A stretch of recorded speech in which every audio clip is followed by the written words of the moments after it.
Hello, everybody. Welcome out to the Dice Tower. I'm Chris Yee. And I'm Wendy Yee. And today we're doing a top 10 list, just the two of us, here on the topic of multi-use cards. So when we talk about multi-use cards, we mean that there are multiple mechanism uses behind each card in your hand, or at the table, or really anywhere. Somewhere where the cards game. are available, yeah. Yeah.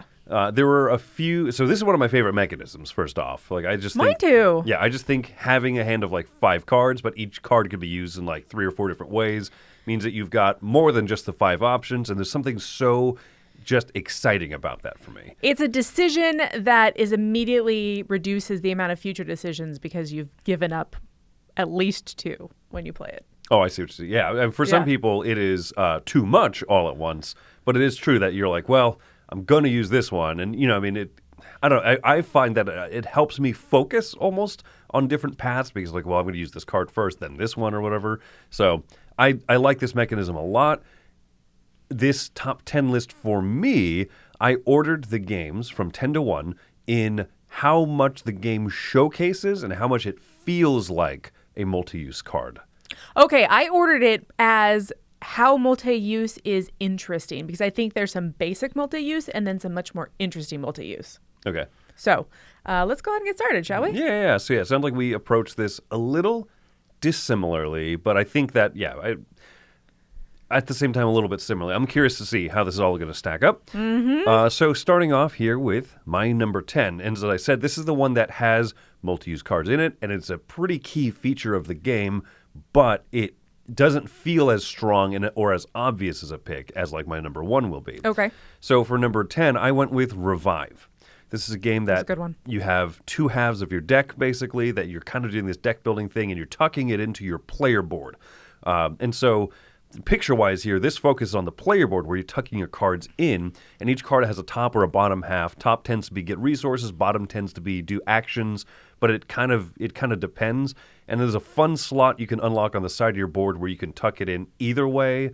And there's these fun little mechanical ways where, yes, each card can be used one of 2 ways, and so it's minimally multi-use of sorts, but it still does very much feature that in the game. It does, and once you've tucked it, you're not using that top part now if you tuck it on the bottom and you only get the bottom ability. I mean, it'll eventually go through your deck because it's a deck building game. But yeah. But I think that you do it so often in this one. That's why it's number 10 on my list. Yeah, that's a good choice. My number 10 is Brass Birmingham, and really, I guess, either brass game that you play. And this is a multi-use mechanism that I feel like I've seen in other games. This is just the first one that I thought of. And this is the idea that the cards, they have some sort of specific value. For example, the value is to be able to have a location or an industry that they represent. But then they also kind of are your action points because every turn you have to spend 2 cards. I've seen this also in Dead of Winter with the dice. You roll the dice and you can spend the dice specifically as the numbers, or you can spend them as action points, like free actions, but they cost a card or they cost a die. And so this is just an interesting way to have that multi-use because it helps structure the round and the length of the game, but it also has specific actions. So you can use it for the location, you can use it for the industry, or you could use it to build any card to build any canal or take a loan or to go ahead and deliver your goods. So there's just a lot of stuff you can do with those cards. They are multi-use, but they only have 1 picture on them, and they only affect 1 action specifically for that card. Yeah, and that's what kind of threw me off at first about this too. But no, I mean, yeah, that makes sense. So there you go. Number 10, Brass Birmingham. For me, moving on to number 9 here. Okay. Number 9 is a game that doesn't always jump out to me as this is a multi-use card game. This is the cooperative game Pandemic. Pretty much any of the Pandemic system games. Okay. Most of the cards have the basic use. Get 5 of them together to make a cure, but also you can always spend those cards to fly to that city. If you're in that city, you can spend the card to fly from that city to any other place. You can trade those cards and stuff. Some characters have different ways of using those cards as well. And I think that the multi-use nature of this is particularly pronounced in some of the legacy games. And so I put General Pandemic here, but one of the strongest ones is Pandemic Legacy Season 2, where the cards have an exploration element to them. There's a lot happening on those single cards. But any of the Pandemic series, I think the fact that they can be used in a few different ways, it it feels like a go around the map cooperative game first and foremost. But at the same time, if someone says, I really want to try a game that uses multi-use cards, hey, try this one and realize that that's what this features behind the scenes almost. That's so interesting because I don't think I've ever thought of Pandemic as being a multi-use card game. But it is. It's one of those that, I'm just it's on my list. They I'm just correct. sit in front of you. That's cool. Yeah. No, you're totally right. I just didn't think about that before. That's fascinating. Okay, my number 9 is Furnace. So this is interesting because the multi-use aspect behind the cards in Furnace happen during the general auction instead of happening once they belong to you. This is like Pandemic for me. Like, yeah, you're right. This is multi-use card. Right? So when you have this auction, everyone lays out their little discs, and when the auction is complete, one person wins each of the cards, but everybody else gets a multiplier bonus that's listed at the top of the card, and that's dependent on what numbers they use to auction. So if you auction to 2, you'd get 2 times the steal that it gives. And so this was one that I was like, oh, this is interesting because it is multi-use cards. But once they're mine, I don't have that decision anymore. I just use them for, the little engine building, make it run side of things. So this one was cool. I thought it just to be very unique. While this is up, what I'll say is a game I considered but I did not put on is the Rainbow from All Play in the little tiny box line, because the cards are both cards you're playing as a card stuffing game or a card shedding game, trick-taking type, but then also they are the scoring cards in the middle and the cards played go into the middle. And I was like, I could have argued it, but it's not that each card is multi-use in different places, and that's what this one kind of reminds me of. It's got one use while it's on the table, it's one, and then it becomes a single-use type of card once you own it, but during the game on the table, it has multiple uses. That's fascinating, because my initial reaction is that's not multi-use, but I guess maybe it is. All right, so I don't know if I'd write that mechanism on BGG under Rainbow, though. I don't think so, and that's why I ultimately didn't put it on the list, but I think that Furnace does it better. Yeah. My number 8 is also Brass Birmingham. So cheater, pumpkin eater. Same reasons, right? Whatever you do with your cards costs an action, and so it doesn't seem as obviously multi-use cards as I think actually the next one on my list, and I'll talk about this a little bit more there. But so Brass also making my list because it's a fantastic game. Okay, my next one is Raiders of the North Sea, and this is another thing I've seen in a lot of different games, is this idea of you have a card that you can get rid of for an immediate benefit, or you can permanently slot it somewhere. And so for this, you're putting your little crew in your ships, and in your nar, I guess that's the fancy term for the ship, right? So you're slotting them in, and they give you some sort of benefit that's ongoing. And so it's in these cards, they're laid out very nicely. It's like the left side is one thing, the right side is another thing. So it's just very clear. But this is one that, I definitely feel like there's plenty of games out there that have either spend it immediately or tuck it permanently. Oh, and sometimes both options are so good in Raiders. Yeah. I love this one as well. Number 7 for me is the one I was alluding to here. This is Brugge. This is one Mr. Garcia taught us.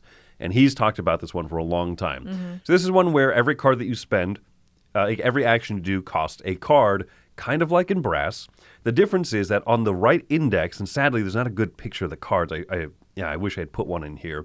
On the right index of the cards, it shows 2 meeples or put out a disaster of a color. So anyway, there's purple cards, yellow cards, red cards. Each one has one unique feature in that if you build it as a character in your town, it has some special, no cards the same kind of ability, but you can also discard every purple card for 2 purple meeples, or mitigate 1 purple disaster, or get coins equal to the value of the purple die. And green cards behave the exact same way.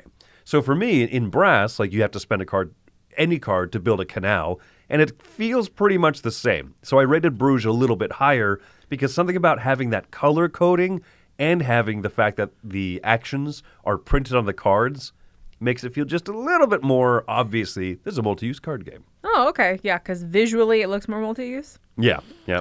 All right, my number 7 is Point Salad. So it's a very much a dichotomy in this game. It's a very simple game, but you either are taking a card for the scoring side of the card or for the vegetable side of the card. So you're collecting veggies, and then you're also collecting different scoring objectives, and those veggies that you've collected through the game hopefully meet the scoring objectives so you can have those multiple times happen. What am I trying to say? So they fire off multiple times. There you go. This kind of feels like Furnace and Rainbow in that once you own a card, it's pretty much not multi-use anymore, right?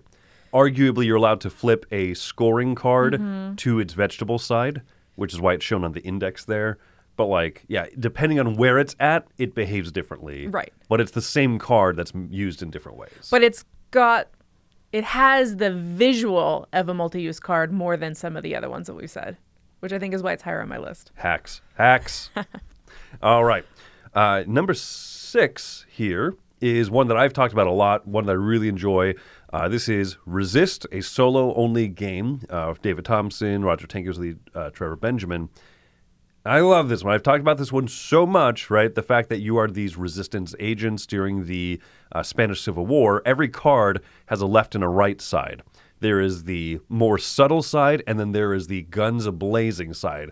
And if you are underground resistance people, you can't necessarily be guns a-blazing because you're the smaller army. You're going to get arrested or worse, So you do a lot of stuff in secret using the one side of the card that's like, the left side that's like weaker but safer. And then sometimes you're like, oh, but I want to do this action at like an incredibly strong value, knowing that means it's going to get taken out of my deck. It's going out in a blaze of glory. Yeah. And so the dichotomy of which way to use the cards left or right side is amazing in this game and very heartfelt because of the great illustrations and the characterization behind all of it. So yeah, I've talked so much good about it, I won't belabor the point. Resist is amazing. Okay, that's awesome. So my next one, 4-6, is San Juan. And this is one that the concept behind this is that cards are currency. So you have a handful of cards and you're using those cards to build other cards. So you're like, okay, I want to build this, this wall that's in my hand. And I'm going to do that by paying 7 cards from my hand as well. And those are just permanently gone. They're discarded. And so this one, we see that also in Race for the Galaxy. We see that kind of concept in Boone Lake. Marvel Champions. Yeah, I picked this because this one I've played the most out of all those other games. But also the cards are used as goods as well. So as your plantations and stuff grow, you put those goods on there. So I think it's like multi-use in a couple different ways. Yep. Yeah. Yeah, and you'll see other games, I think, that do this same type of thing. Yeah, definitely. I love this one. Classic. Number 5 for me is one of it's very different. This is a combative game called Radlands. I really like this game. I went back to it recently, and I was like, oh my gosh, it's so smooth. It's so clean of a rule set. And I don't typically like these head-to-head card games as much, but this one does it really well. And part of it, a huge reason why I really enjoy this one, is the multi-use nature of the cards. You can pay the water to put the cards out into the different lanes and they're battling and stuff, or every card also has an instant ability in the top left index. So you draw into a hand of cards, you're like, I don't really like these abilities as soldiers, as punks out on the board. Well, I can just discard it and I can, put out put out an event card that's going to take 2 rounds to fire off. Ooh, I like that flexibility. Now it's not just when do I play these cards out, right? It is using them as events, using them as those instant triggers is huge. I really like this one for that, and that's a big part of it. And I think that's such a thing about why I like multi-use cards is because it adds choices. Yeah. This is the thing is with card games, there's a lot of randomness as you draw cards. And so creating more options for each of those single card draws, I think that's just a beautiful thing. And similar to San Juan, where the back of the cards are just generic punks. They're just like one-hit basic soldiers that can get killed, but they protect your base. And you're like, go out there, dude. Are you sure? Yeah, absolutely. Uh-huh. You got this, man. You got this. So kind of like in San Juan, the back of the card's like a good or a crate of that thing. This one is just like the human equivalent of a good or a crate. Go out in the battlefield. You're good. Yeah. It's not no man's land. Okay, the next one is Paladins of the West Kingdom. And I know this is another Shem Phillips game, and it kind of does the same idea. I just really like thematically what this does. So you have the option of, you've got these guys in this little layout, and you have the option of converting them or killing them. And I just, for some reason, think that that's hilarious, that if you convert this card to your side, it creates some sort of end game multiplier bonus. And you get to tuck them and you get to keep them, and it's fabulous. Or you could just straight up murder them, and then the glory of it is you get some sort of immediate benefit. And People don't think Wendy's the darkest member of the Dice Tower. And then she says stuff like this. The conquest of war, right? That's history. But yeah, this does that idea of keep it, tuck it, or kill it. Keep it, tuck it, kill it. Or, your choices. But also, unlike Raiders of the North Sea, this has costs. And so you have to decide, am I going to build up the conversion side of my engine, or I'm going to build up the killing side of my engine? And so that limits you on how you can use those cards. So this one I just found very interesting. Yeah, no, that's a good pick. It's a great one. I didn't put either of the Garfield games on my list. It's because I stole them. I guess. And you just knew that secretly deep down inside.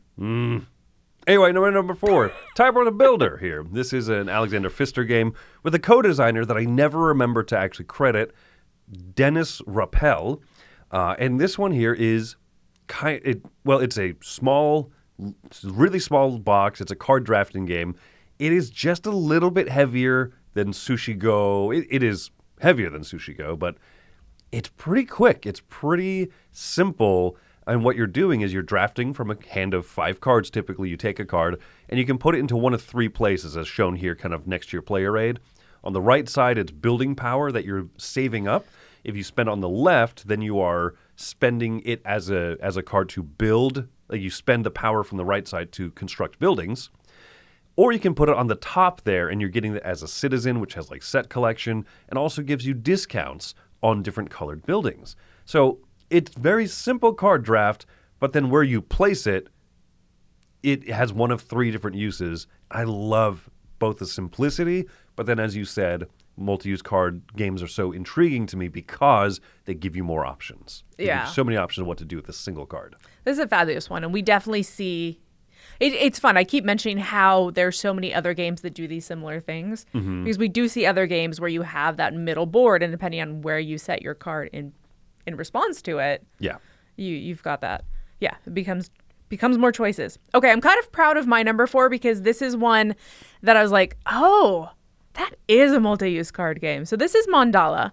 So in Mandala, you just have these colored square cards, and you're going to place them out either as an area control thing on the side of each one of the mandala circles, or you place it in the middle to become cards that can be permanently kept for scoring later. So basically, as you add cards to the middle, it allows you to draw more cards so that you have more choices in your hand, but it also makes it available so that whoever wins that circle gets first choice of those colors. And so it's just a fascinating thing that you're building up both the cards in the middle where you can take them, but then also once you take them, they get progressively worth more points the more colors that you have. Yeah, this is a stinking good pick. It's fascinating because a stinking good pick. This doesn't have, like, each card just is what the card is. It doesn't have a lot of options written on the card. No, and it doesn't even have any text on it or special. It's just green, orange. If I put green here, it does this. If I put green here, it does this. If I take green here, it does this. If I flip over green here, it scores like this. This is a stinking good pick. Yeah, I'm proud of it. All right. You get credit where it's due every once in a while. This is a good pick. My number 3, though, is also a great pick. And feel free to say so at home. This is Beer and Bread, baby. Scott Alms' 2-player drafting game of sorts where every card that you choose on your turn can be used to either gain resources, or it can be used as a special ability, or it is a recipe for beer or bread. And you're trying to make a balanced diet of beer and bread because man cannot live off of bread alone, but apparently beer rounds out the diet. I don't think this counts because you can't turn a beer into bread and you can't turn bread into beer. I'm not a magician. I'm a doctor, dang it. Okay, fine, it counts. But no, this one is so good because almost every card you're like, I want that special ability. I need those ingredients. I want to make that recipe. And it just nails that perfectly. And there's a few other little things here and there, the nuance of it. If you haven't played this one, I absolutely recommend. You got to try this one out. That's my number 3, beer and bread. But only if you play 2-player games. My number 3 was already stolen by Chris, and that is Tybor the Builder. So as Chris said, depending on where you place the card, according to your little middle board, it does a lot of different things. What is fascinating to me with this is placing it on top as the set collection and the discount. Like, it's multi-use even when you place it in one spot. Oh, you know what I mean? Like, point. This is like Inception level multi-use. Like, it does everything. It's just fascinating. That's what Inception stands for. It does everything. It does everything. Inception is one of those words that is used wrong in the English language now because of the movie. Oh, yeah, it's not the dream in the dream. It's the idea of making someone think they thought an idea. Yes. But no, it's like you put a donut inside a donut. Donutception. That's incorrect. I made you think of donuts, and I made you think that you thought of donuts, not me saying it. Multi-use donuts. You can eat them. Or you can make people think about them. There you go. My number 2 is one of the bigger games that uses multi-use cards front and center, and this is La Granja. I adore this game. This is one I've only played one time online. And we played on Board Game Arena. Hashtag on Board Game Arena, baby. So the cards, you can tuck them on the bottom of your board, and their special abilities. On the top, their recipes to fulfill. On the left, their farmland that you're growing. On the right, donkeys. And so, other little abilities. But yeah, it's one of those, every time you look at a card, you're like, I love this card. But which of the 4 ways do I love thee? And I just think that that's such an awesome dynamic. There's a whole big game around it, dice drafting and area little majority type stuff. But like, the cards are kind of the star that really separate this game for me. Question. So in Tybor the Builder, each one of the cards, it may have a really high fist value, but not a good discount value. Or it might have a less awesome set collection value. And so it's kind of balanced in that regard that, like, it does everything, but it's not necessarily fabulous at everything. Does this do that too? Or is it like you get a card and you're like, you're just fabulous at everything, and this card is like the best card in the game? I haven't played it enough to be able to declare. Are the cards balanced? Are there some cards that are just cheaper and therefore good at being cheap contracts? Because the contracts have different weights to them that will kind of bump out other ones. Okay. So I think that there's kind of a self-leveling. But yeah, I'm not sure. I couldn't really speak to that. Huh. And that's my number 2, La Granja. All right. My number 2 is Gloom Haven. So this is a thematic multi-use card game. So in this, you have these cards, and you always have to play 2 cards when you're going to take an action. You're going to take one for its top value and another one for its bottom value. And there's so many times in this game where I'm like, I want both bottom values. And I'm so aggravated. And so it's just fascinating because this also has that like ditch mechanism where you do trash certain cards. If you get a really good, strong ability, you get rid of it, and you run out of steam or stamina as you run out of your deck, and so you don't want to get rid of it, but you also sometimes you just really want those big, awesome, amazing effects where you're like, I'm going to blow up everybody in a region instead of just like hit one dude for 1 point. It's another multi-usey. So the fact that it's tops and bottoms, but also you cycle through it and it's your stamina. Oh, see, I didn't even think about that. Yeah. Look at you translating words in my mouth that I thought of that. Yes. Translating words in my mouth. That's a common thing that people say. My number 1 is kind of the gold standard, the torchbearer of what I consider multi-use card games. Unfortunately, perpetually out of print. This one is Glory to Rome. I really do enjoy this one. We have a copy in the Dice Tower library.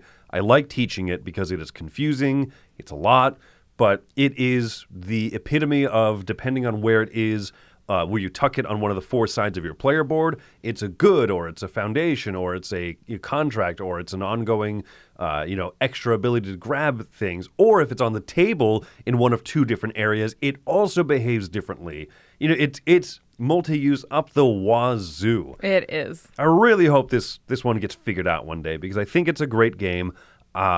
Is it a little bit overhyped? If you're going to try to buy a used copy for like $300, then yes, it's overhyped. But I think if this came back into publication at a normal price, I would recommend it to people.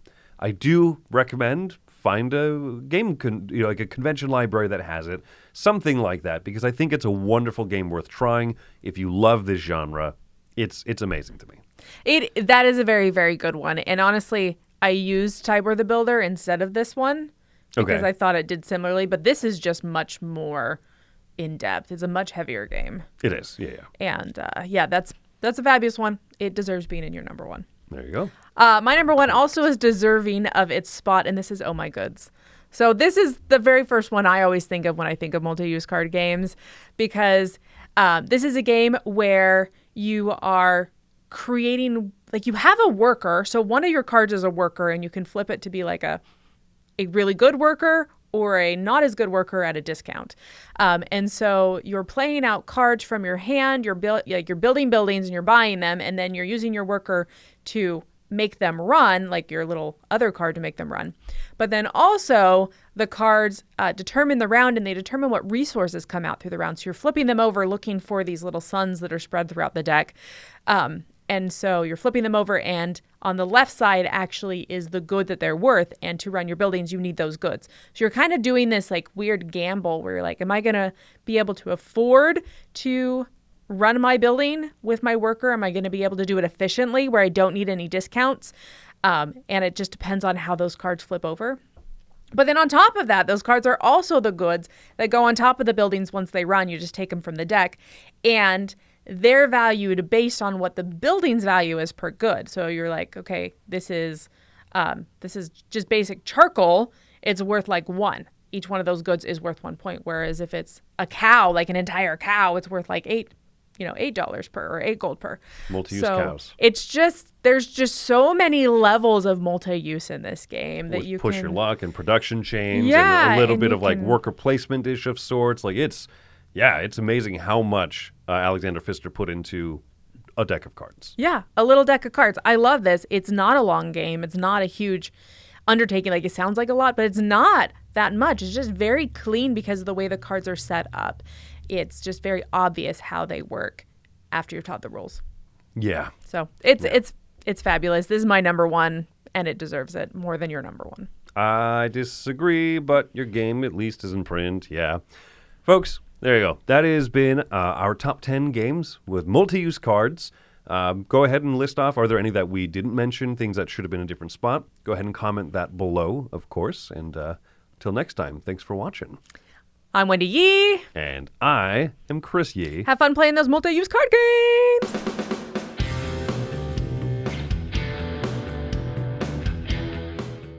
Hey folks, thanks for joining us for that video. If you haven't yet, like the video, subscribe to the channel, and hey, make sure you check out what's happening, where I'll cover an app on an iOS or a Switch device, and you can check it out along with me. Thanks very much.